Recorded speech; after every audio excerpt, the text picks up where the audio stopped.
স্নেহের সপ্তম শ্রেণীর ছাত্রছাত্রীরা মডেল অ্যাক্টিভিটি টাস্ক পার্ট 5 অর্থাৎ সেকেন্ড সিরিজ, যেটা তোমাদের আগস্ট মাসে বিদ্যালয় থেকে দেওয়া হয়েছে, তারই আমরা সপ্তম শ্রেণীর পরিবেশ ও ভূগোল সম্পর্কে আলোচনা করছি।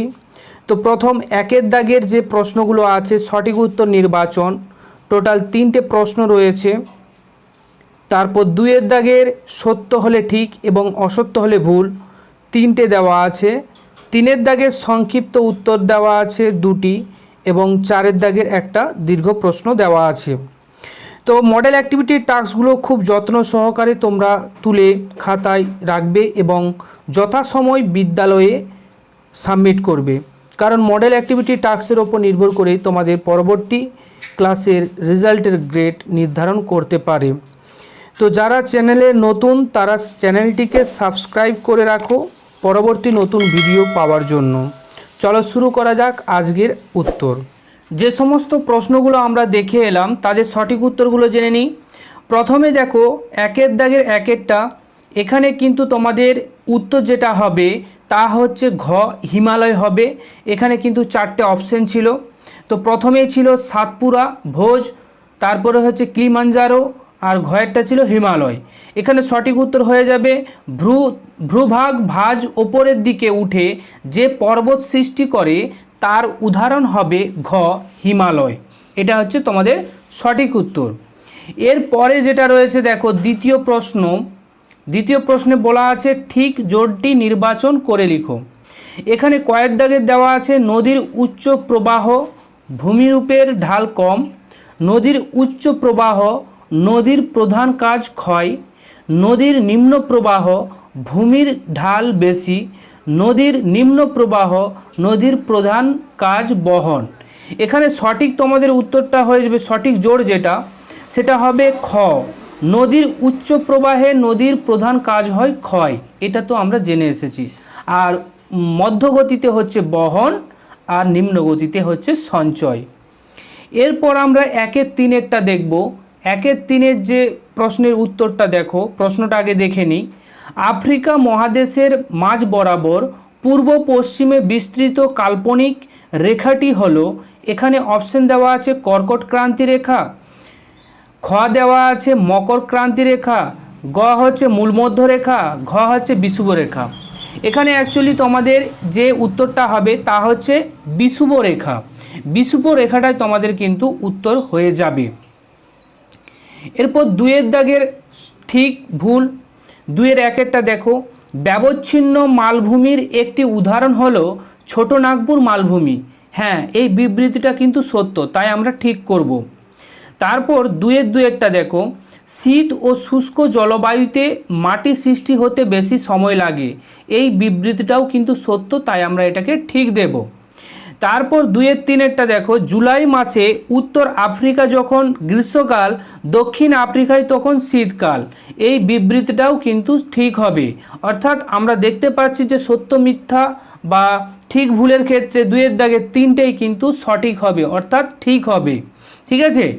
এরপরে তিনের দাগের যে প্রশ্নটা আছে সংক্ষিপ্ত প্রশ্নটা আগে আমরা দেখে নিই। 3-এর 1, সুউচ্চ হিমালয় পর্বত কিভাবে আমাদের দেশের জলবায়ুকে প্রভাবিত করে তা ব্যাখ্যা করতে হবে আমাদের সংক্ষিপ্ত উত্তরের মধ্য দিয়ে।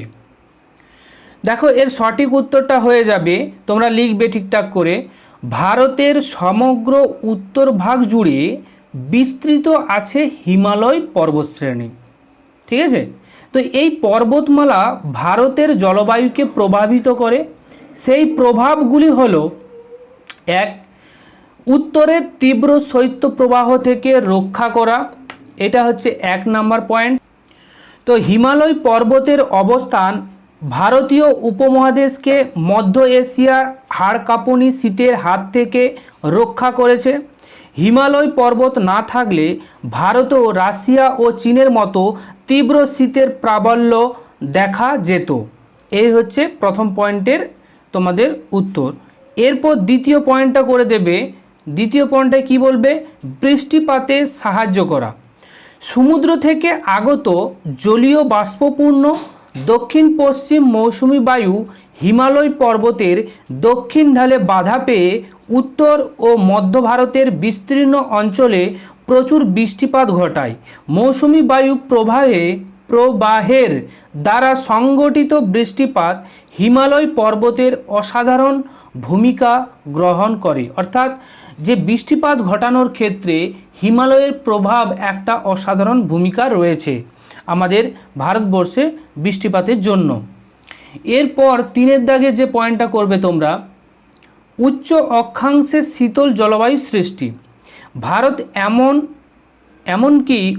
এমন একটি উষ্ণ মৌসুমি জলবায়ুর দেশ হলেও উচ্চতার প্রভাবে হিমালয়ের উঁচু পার্বত্য অঞ্চলে অনেকটা তুন্দ্রা অঞ্চলের মতো অতি শীতল জলবায়ু দেখা যায়।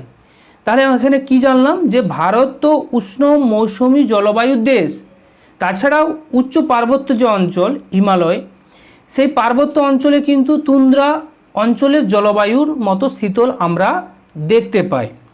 এই হচ্ছে তোমাদের প্রশ্নের উত্তর 3-1।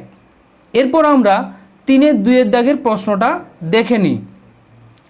3-2 দাগের প্রশ্নে কি বলা আছে, যে মাটির দানার আকারের ওপর ভিত্তি করে মাটির শ্রেণীবিন্যাস করো, প্রতিটি শ্রেণীর একটি করে বৈশিষ্ট্য লিখো। এখানে উত্তরটা কি হবে, মাটির দানার উপর ভিত্তি করে মাটিকে 3টি শ্রেণীতে ভাগ করা হয়, যেমন বেলে মাটি, এঁটেল মাটি, দোআঁশ মাটি। এই 3টে মাটি আমাদের ভাগ করতে পারি দানার উপর নির্ভর করে। তো বেলে মাটির সম্পর্কে কি জানি আমরা, বেলে মাটি দেখো, এটা আমরা 5-এ পড়ে এসেছি, আরও একবার দেখে নাও। বেলে মাটিতে বালির ভাগ বেশি হওয়ায় জল ধরে রাখতে পারে না। গাঙ্গেয় উপত্যকায় পশ্চিমাংশে বেলে মাটি দেখা যায়। এই মাটিতে তরমুজ, ফুটি, সুপারি, নারকেল চাষ ইত্যাদি চাষ হয়ে থাকে। এরপর দেখব এঁটেল মাটি। এই মাটিতে কাদার ভাগ বেশি বলে জল ধরে রাখতে পারে, ঠিক আছে, জল ধরে রাখতে পারে, অর্থাৎ জল ধারণ ক্ষমতা বেশি। গঙ্গা ও ব্রহ্মপুত্র নদীর বদ্বীপ অঞ্চলে ও নিম্ন উপত্যকায় এঁটেল মাটি পাওয়া যায়। পশ্চিমবঙ্গের দক্ষিণাংশে এঁটেল মাটির আধিক্য দেখা যায়। এই মাটিতে সাধারণত ধান, পাট, তৈলবীজ চাষ খুব ভালো হয়ে থাকে। ঠিক আছে, এরপরে আমরা দোআঁশ মাটি সম্পর্কে জানব। তো দোআঁশ মাটিতে বালি ও কাদা প্রায় সমপরিমাণ থাকে। ভারতের পাঞ্জাব, উত্তরপ্রদেশ, বিহার ও পশ্চিমবঙ্গের পলিমাটি অঞ্চলে দোআঁশ মৃত্তিকা পাওয়া যায়। ফসলের পক্ষে আদর্শ এই মৃত্তিকা। এই মাটিতে ধান, গম, পাট, ইক্ষু, ডাল, যব, নানান শাক সবজি চাষ, কফি ইত্যাদি প্রচুর পরিমাণে চাষ হয়ে থাকে। ঠিক আছে, এ হচ্ছে তোমাদের 3-2 উত্তর। এরপর আমরা 4 দাগের প্রশ্নটা দেখে নিই।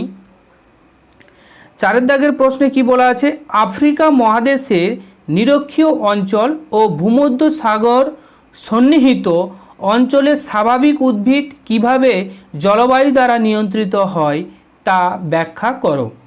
তো আমাদের উত্তরটা ঠিক এই রকম হবে, তোমরাও লিখবে যে আফ্রিকা মহাদেশের জলবায়ু সব জায়গায় সমান নয়। বিশেষ করে তাপমাত্রা আর বৃষ্টিপাতের ওপর নির্ভর করে গাছপালা জন্মায়। তাপমাত্রা ও বৃষ্টিপাতের পরিমাণ আলাদা হলে গাছপালার ধরন আলাদা হয়। আফ্রিকা মহাদেশের কোথাও কেমন বৃক্ষ দেখা যায় সেই সম্পর্কে আমরা এবার দেখে নেব।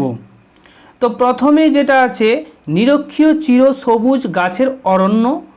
নিরক্ষরেখার কাছাকাছি অঞ্চলে সারা বছর গরম থাকে, যেখানে তাপমাত্রা 27 ডিগ্রি সেন্টিগ্রেডের মধ্যে থাকবে। মোট বৃষ্টিপাতের পরিমাণ 200 থেকে 500 সেন্টিমিটার।